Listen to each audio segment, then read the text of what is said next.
In today's show, Joe Freeman of The Oregonian, OregonLive. Jones. Take two. In today's show, Joe Freeman of The Oregonian, OregonLive joins the program, and we talk about the intriguing storylines from Blazers training camp, Yang Hansen, backup point guard, and more. Welcome to Locked On Blazers. Let's get into it. You are Locked On Trailblazers, your daily Portland Trailblazers podcast. Part of the Locked On Podcast Network, your team every day.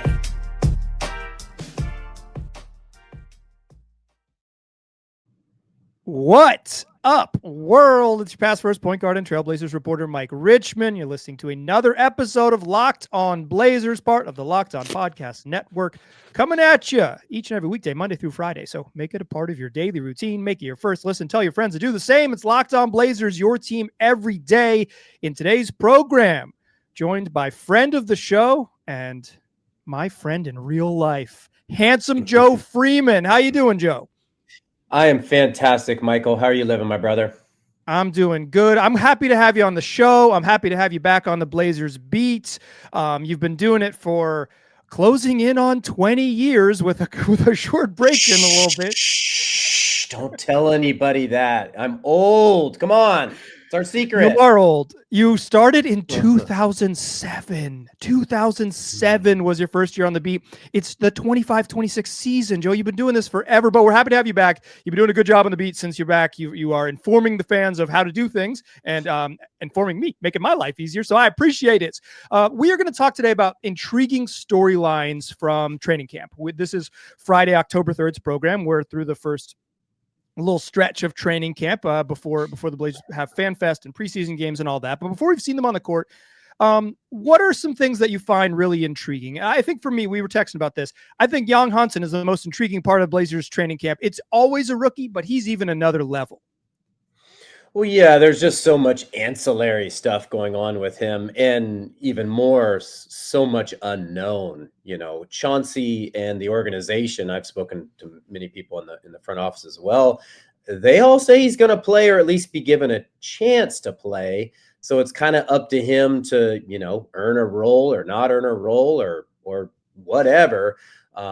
But early indications in camp, and let's be real, it's been 3-4 days here, so take everything you hear with a grain of salt. But pretty much every teammate that's rolled up to speak with us this week has been pretty positive regarding Mr. Hansen, or is it Mr. Yang? I think Yang is his family name. Mr. Yang. It would be Mr. Yang, but certainly Hansen is what he prefers. Yeah. So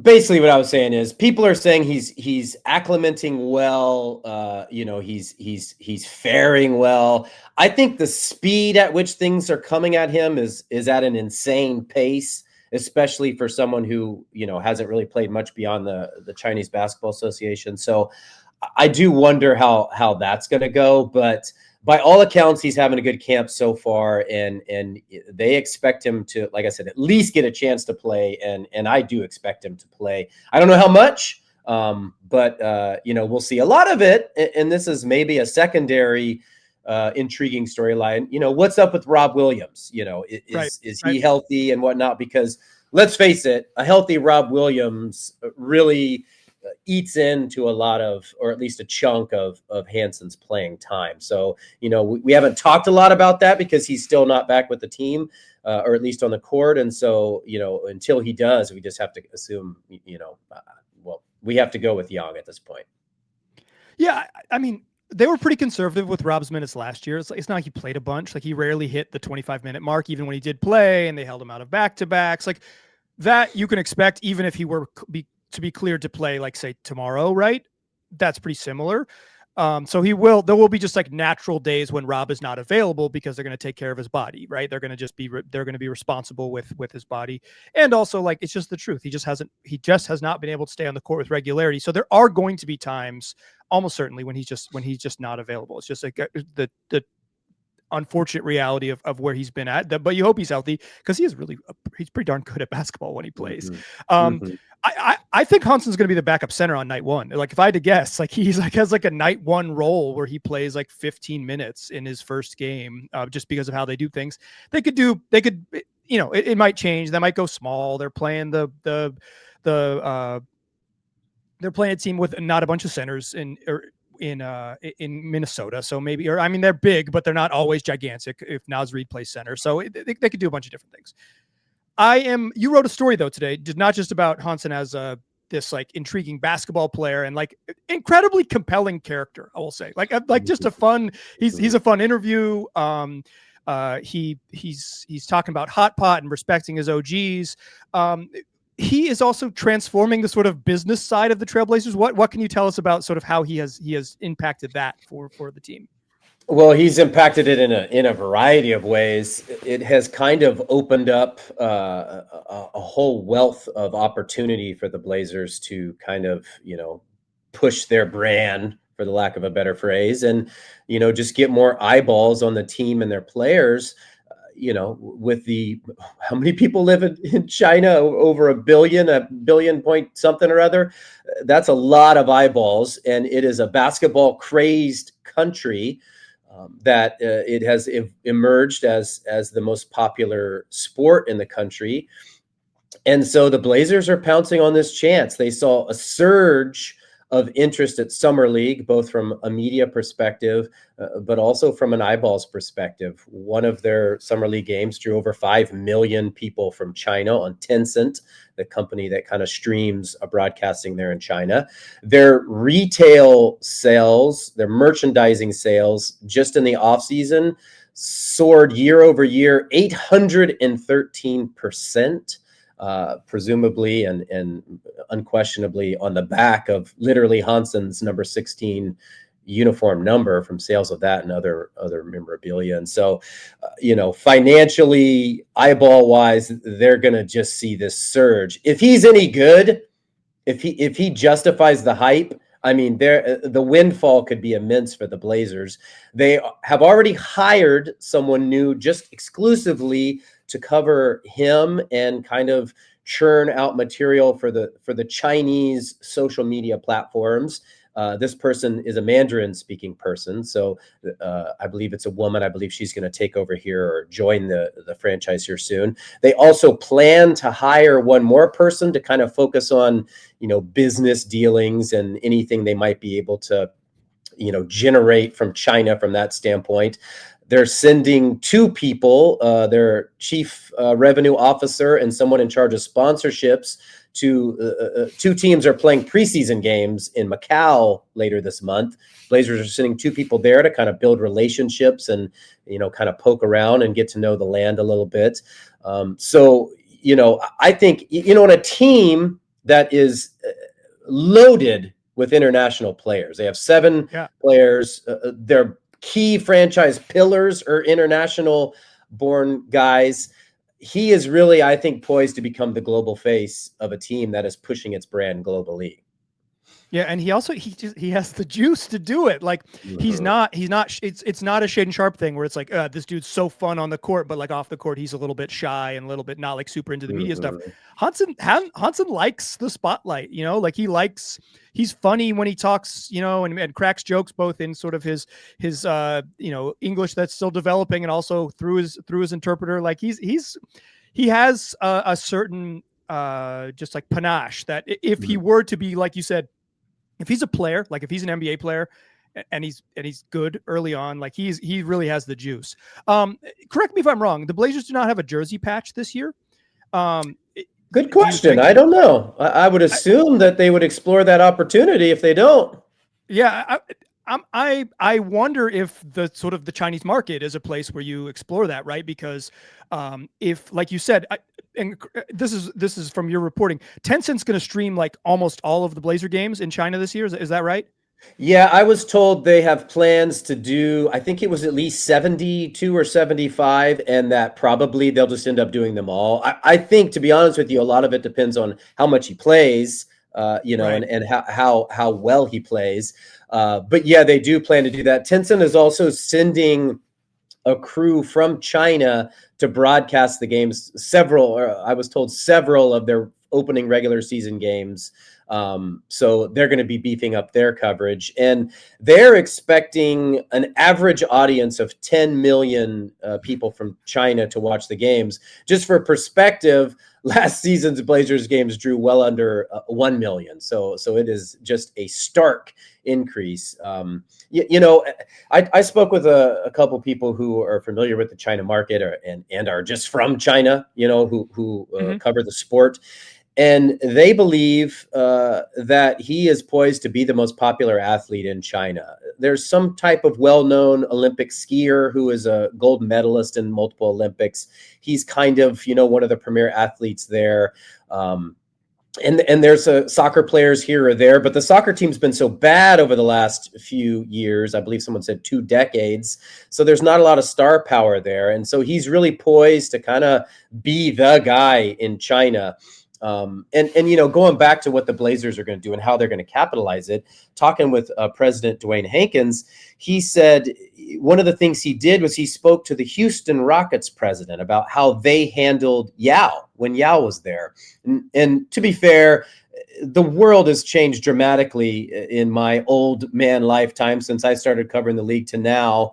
And so it's a little bit apples to oranges about how you capitalize on someone like that and market them. But one of the biggest lessons he took away was that this is something, if done right, and Yang becomes an impact player, that will span decades. The Blazers will, for years, be among the most popular teams in China. Right now, it's the Lakers, the Warriors, and still the Houston Rockets in third on kind of the most popular hierarchy. So you would assume that the Blazers are going to leapfrog into that now. And let's not remember, Yao's been retired for 14 years, and the Rockets are still number 3 on that pedestal. So when you think about the long-term impact and what this can do for the Blazers, and just to have a legion of new fans, it will span years potentially.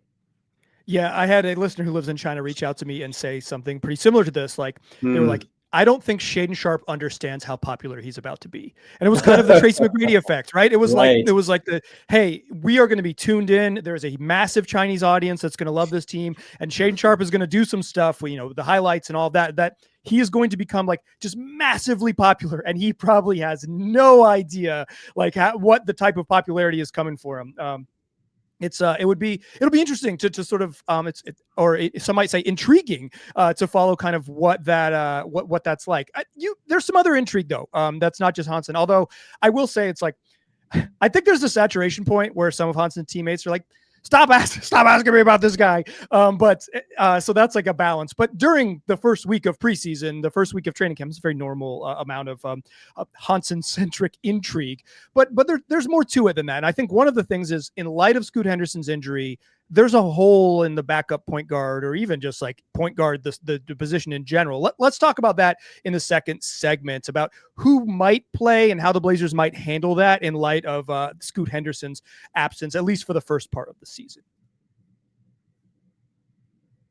First, I want to tell you that today's show is brought to you by Monarch Money. Most people can't even name all their financial accounts or even what they're worth, whether it's 401ks, properties, or investments. And when you don't have the full picture, you can end up leaving money on the table. That's why there's Monarch Money. It's an all-in-one personal finance tool that brings your entire financial life together in one clean, easy-to-use interface on your laptop or on your phone. Monarch is built for people with busy lives. So if you've put off organizing your finances, Monarch is for you. Monarch does the heavy lifting for you. So you can link all your accounts in minutes, see clear data visuals, get smart categorization of your spending, and finally feel in control of your money without ever touching a spreadsheet. Don't let financial opportunities slip through the cracks. Use the code LOCKEDONNBA at monarchmoney.com in your browser for half off your first year. That's 50% off your first year at monarchmoney.com with the code LOCKEDONNBA. Today's show is also brought to you by DUER. I got to tell you, they're making my favorite pants, my DUER jeans. I'm rocking the relaxed taper in black. I'm looking good. I'm feeling comfortable. They got 5 times the stretch of traditional denim. They feel stretchy without looking stretchy because DUER combines classic jeanswear style with the kind of comfort and performance you get from athletic wear. It's the best of both worlds. DUER jeans are designed to look great, and keep you comfortable all day long, no matter what you're doing, because DUER are the pioneers of blending technical innovation with everyday clothing. They invented the original performance denim. It's time to upgrade to the world's most comfortable pants. Get your own DUER jeans today. I know you'll love those too. And DUER opening a new store right here in Portland on Northwest 23rd in October. Check them out. 820 Northwest 23rd Avenue. This is the new era of denim in Portland. And you can mention my promo code in store, Locked On Portland. You get 15% off your first order, or check them out online. Shop DUER.com/Locked On Portland for 15% off. That's shop DUER.com/Locked On Portland. All right, still chatting here with Joe Freeman of The Oregonian, OregonLive. No Scoot Henderson, probably until, it sounds like, it's 4 to 10 weeks according to Joe Cronin. Yeah, Cronin says 4 to 10 weeks. Could be Joe Freeman. He probably wrote it down somewhere. I read it in the paper. But like,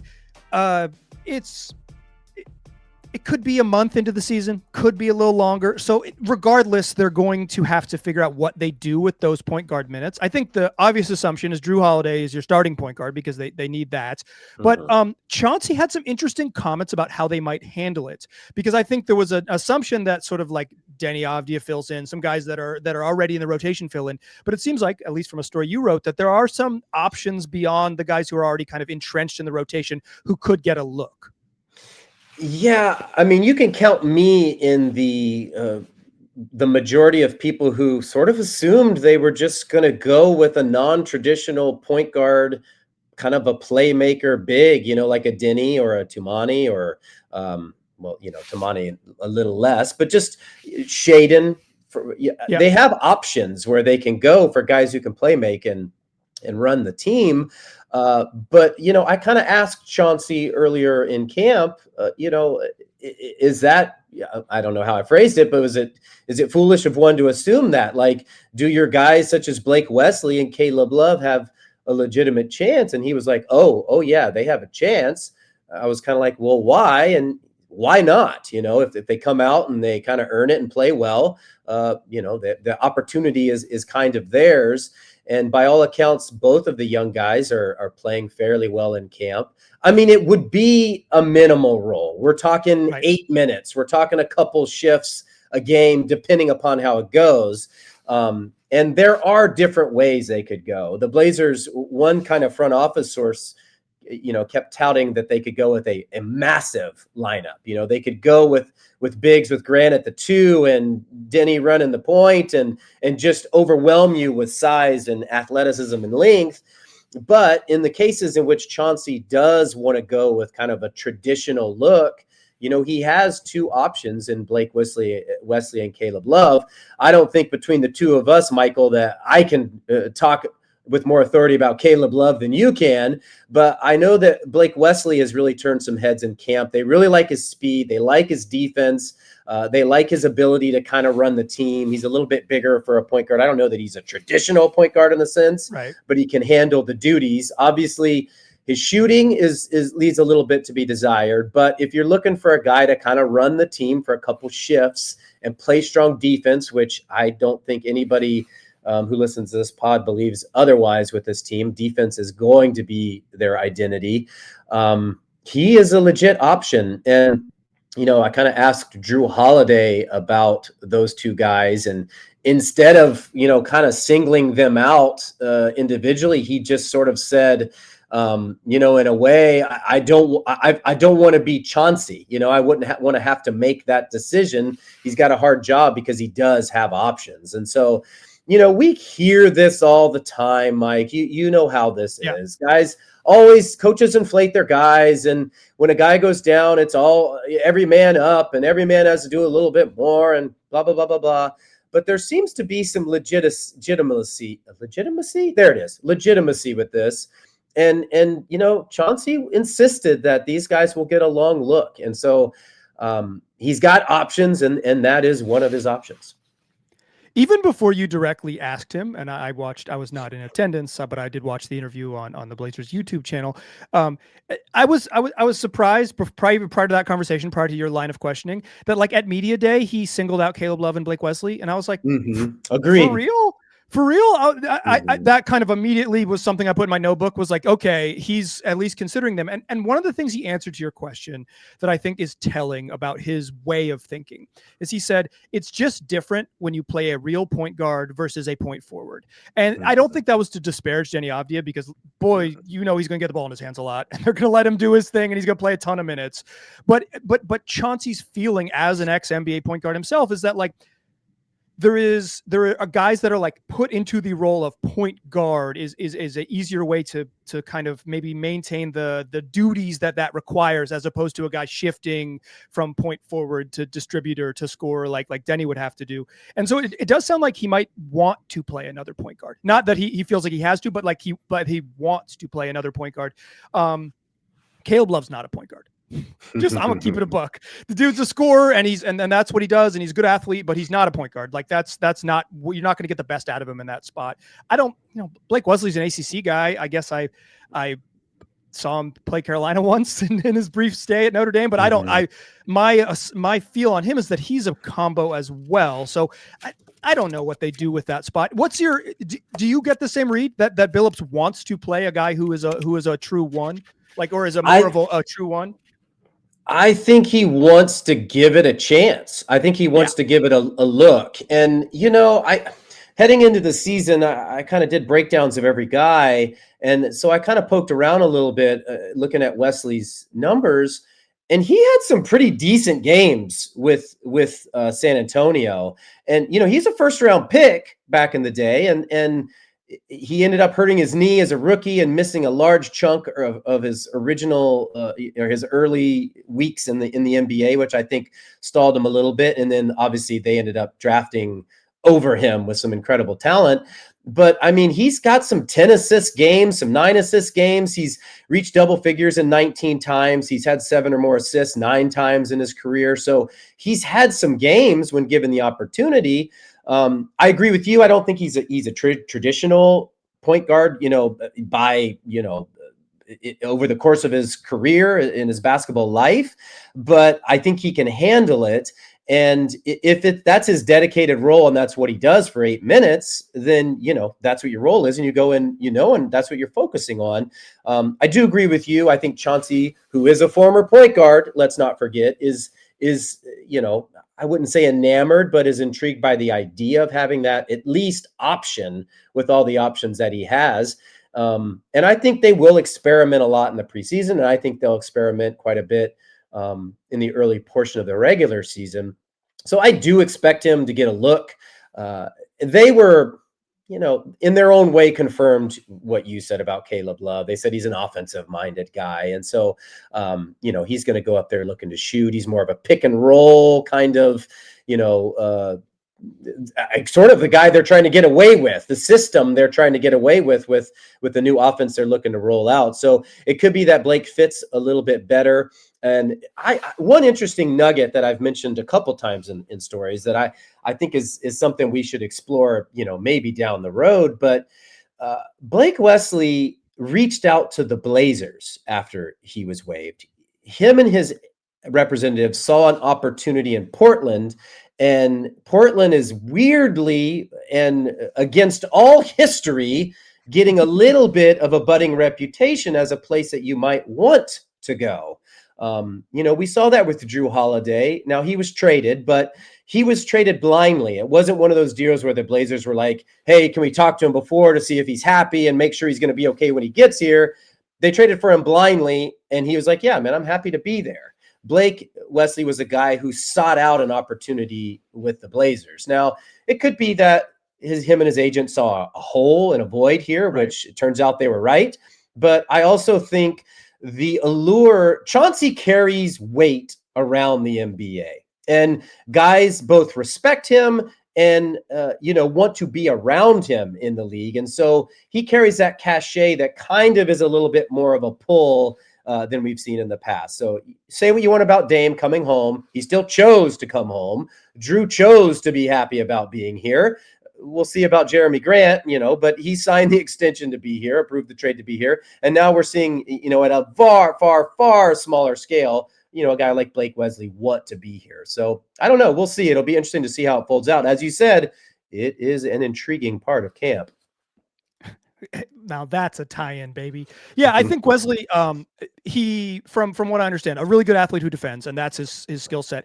They clearly had a spot at point guard, so or at least at just like guard depth, they had a spot for him. That if he was going to have an opportunity and a guaranteed contracts, even if he was going to be at the end of the bench, they had the need for what he does.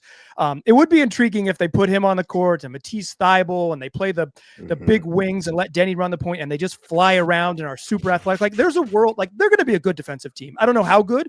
I think their ceiling is pretty high on defense. Like I think they could be a top 5-ish defense if everything, assuming some good health. But they're going to be, regardless, they're going to be a good defensive team. And I think Wesley at least fits into that. And like you said, he's going to play like a 6-minute shift in the first half and a 4-minute shift in the second half if he plays. It is relatively small. Okay. One thing real quick before we move on I should have mentioned in the story and I screwed that up, but I think the Blazers and Chauncey is going to be a little, I wouldn't say cautious, but he's going to be intentional about how he monitors Drew Holiday's minutes early in the year. Because I asked him about, you probably don't want to play Drew too much. And he's like, absolutely right. Basically, he's our oldest guy. He's our most veteran guy. And you don't want to burn him, wear him down to the ground. And so that does open up minutes for somebody.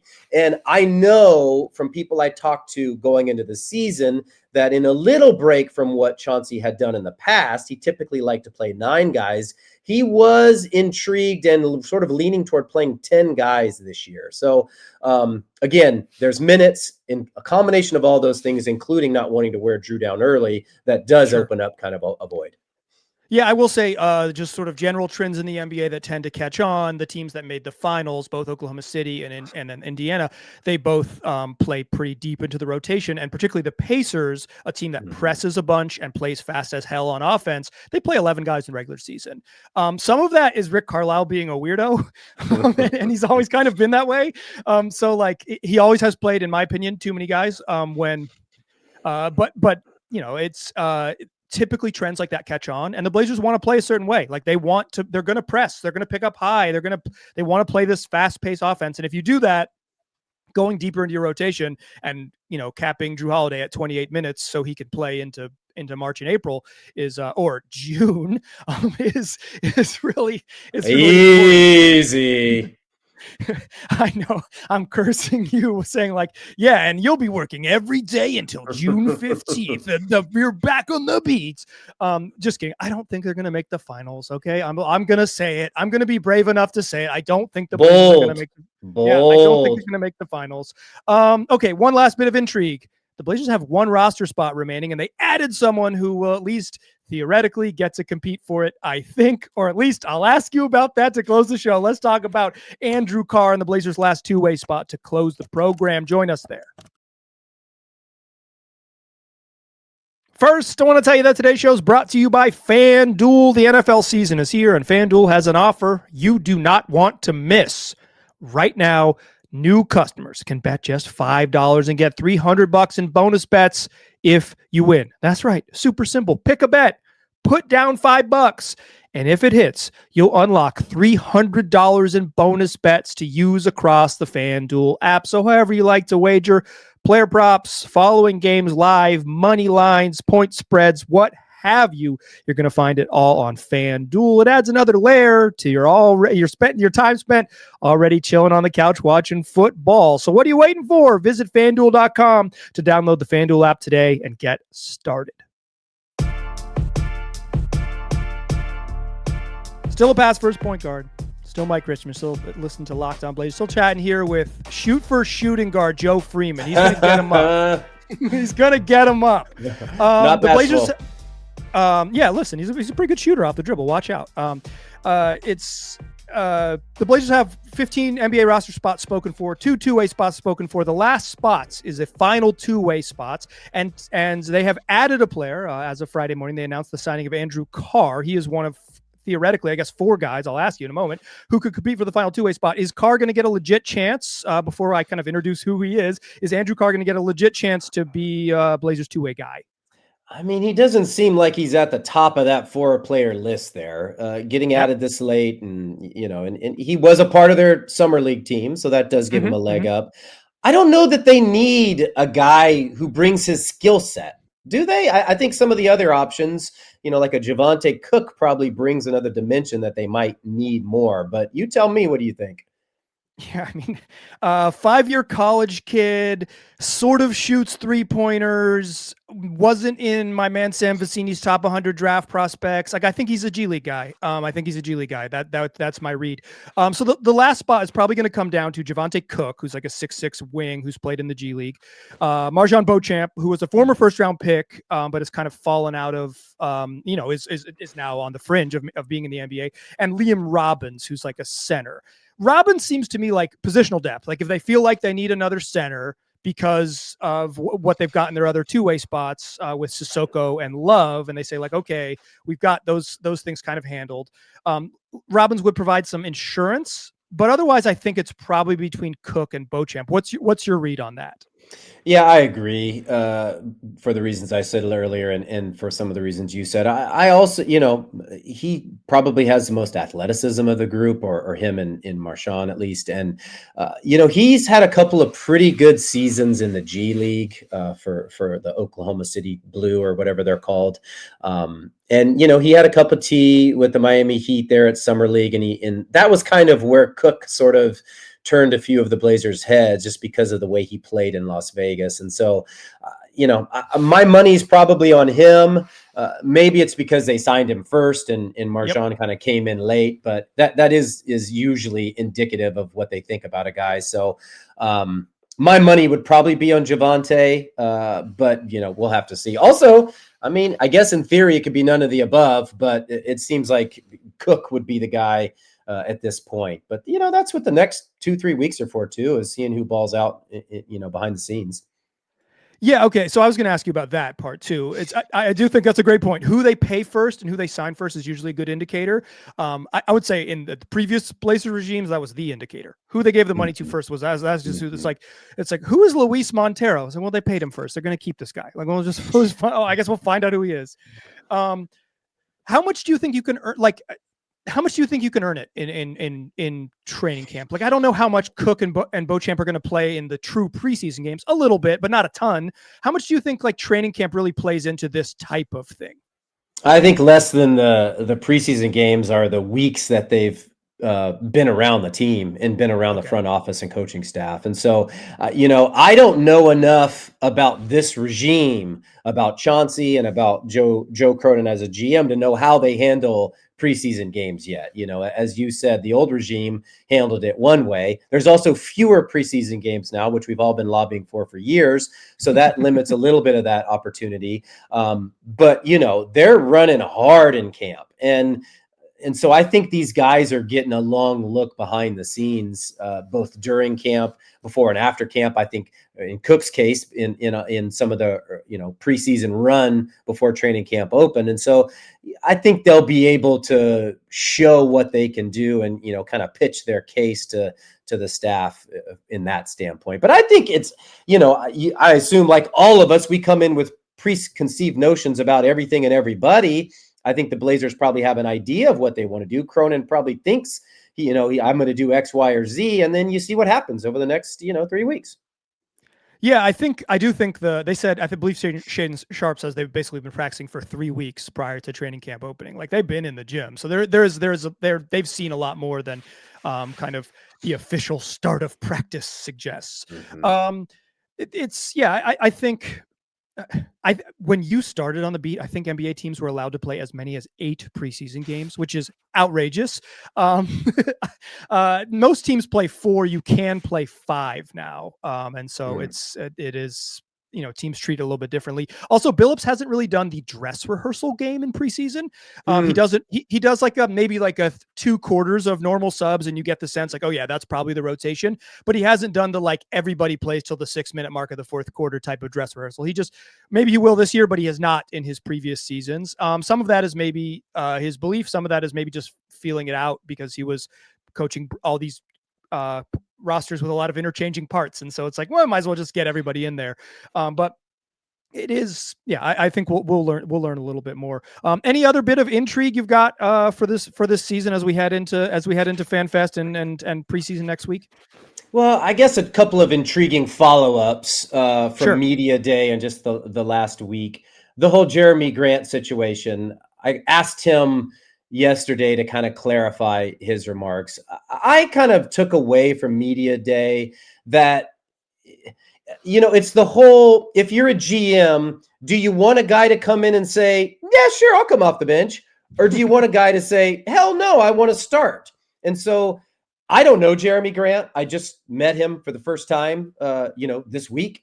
And so I can't speak with any authority about the type of person he is and how he goes about his days. But I think as an NBA veteran who has started for the last 5 seasons, he comes into the camp with a mentality to start. And so I think that's what he was saying. And I really regret, in hindsight, not asking a follow-up question about that at Media Day. I think his demeanor and what he was saying caught us all off guard so much that in the kind of surprise of the moment, we didn't go there. At least is my excuse, and I'm sticking to it. So I followed up with him on Thursday, and he basically said, "Look, I'm obviously, I can't remember exactly what he said, but I'm here to compete, and I believe in myself, or something like that. I know what I could do for the team." And I kind of pressed him again, saying, "So, there's not a problem, basically?" And he said, "No, I'm fine, man. I'm fine." And then kind of pressed him a third time and said, basically, do you feel like this is being overblown? And he said, yes. And so not a lot of context there added by Mr. Grant, but he did address the situation. And I think kind of pour a little bit of cold water over this idea that he's, unhappy or a malcontent.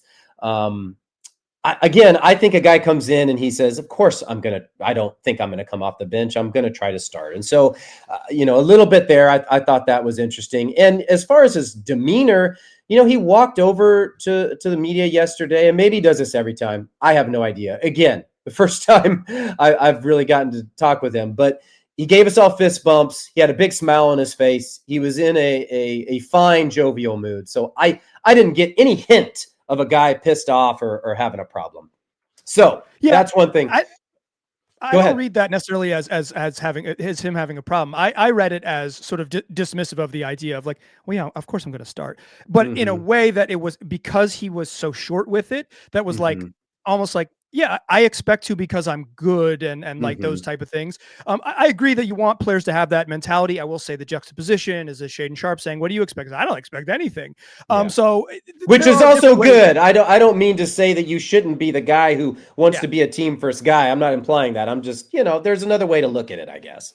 Yeah, I think I can see that. I will say, like, Jeremy had a chance to really clarify when you were asking him, and he didn't do that either. He didn't do that but either.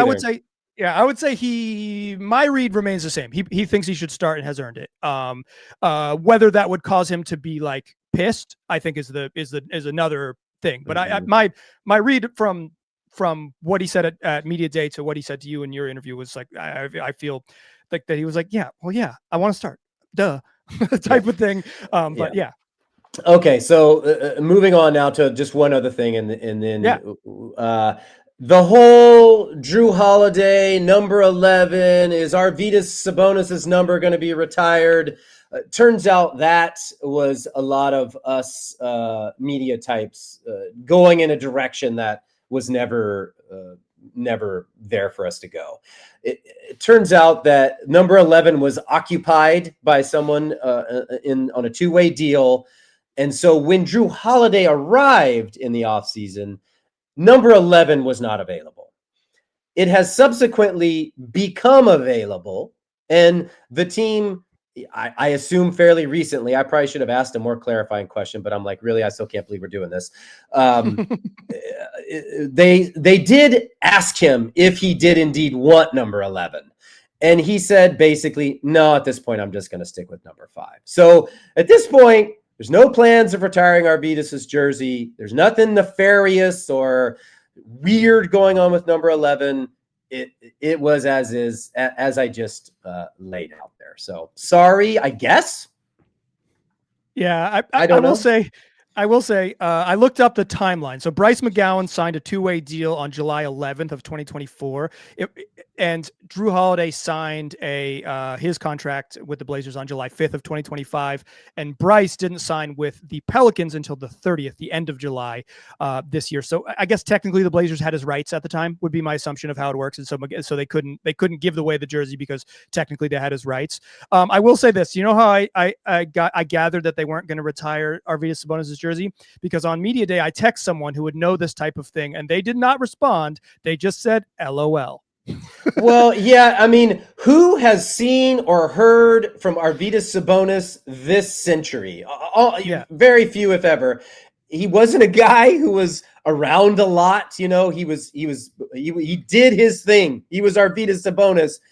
He came in, he did his thing, and then he hit the eject button, never to be seen again. And so, you know, I don't know. This franchise has retired way too many numbers.